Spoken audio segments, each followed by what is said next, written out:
Good morning, everyone. Now you have to work with me because I'm just giving stories. And smile so that I don't burst out crying. Sawa? Okay. I'm the second born daughter. I'm the only daughter to my dad. And I have two brothers. And recently a year ago, gained a sister. I have a son, Tendai Jasiri, and a nephew, Kipruto Kigen.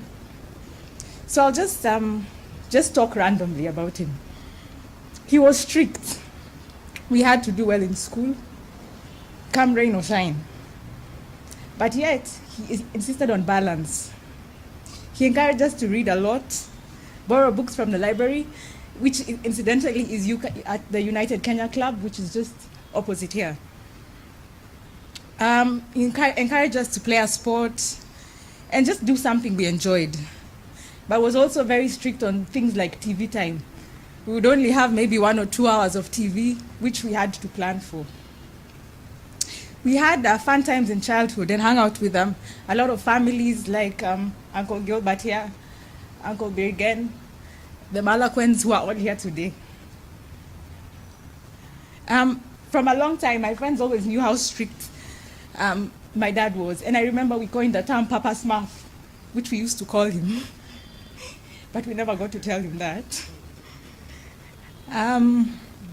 He never shied off to correct even my friends if they came home.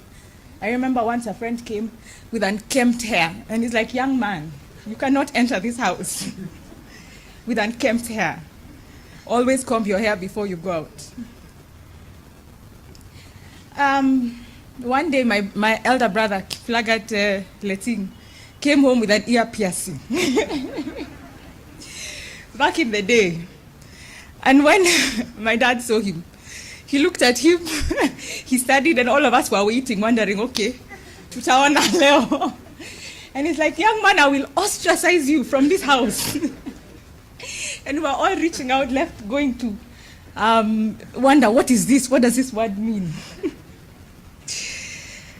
Dad loved to treat us. Every Sunday, we would go out for lunch, and he would let us speak anywhere in Nairobi.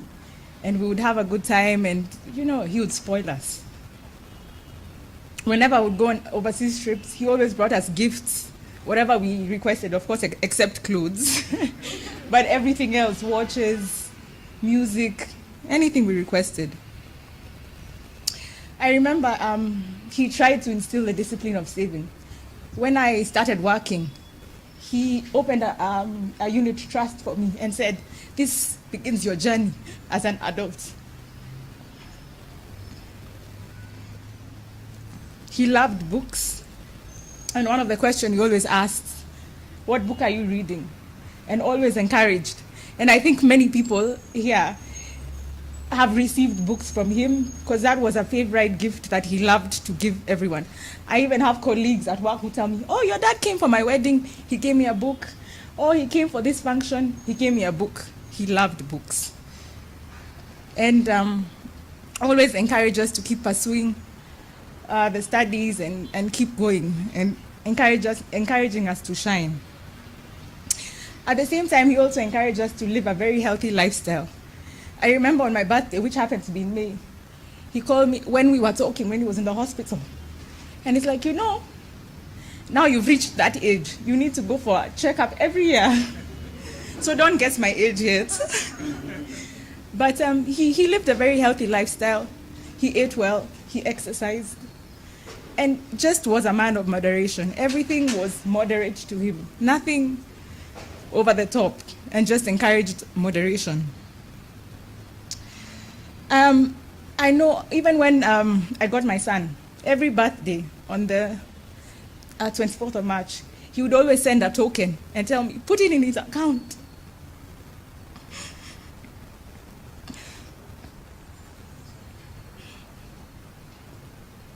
Okay, now this is the part you're supposed to smile.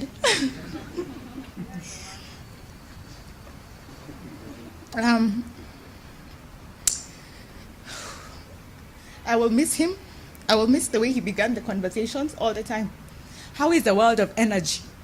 And then he would always listen to everything I had to say because I work for an energy company. I will just leave you with a verse, 2 Timothy 4:7. I have fought the good fight, I have finished the race, and I have kept the faith. Thank you.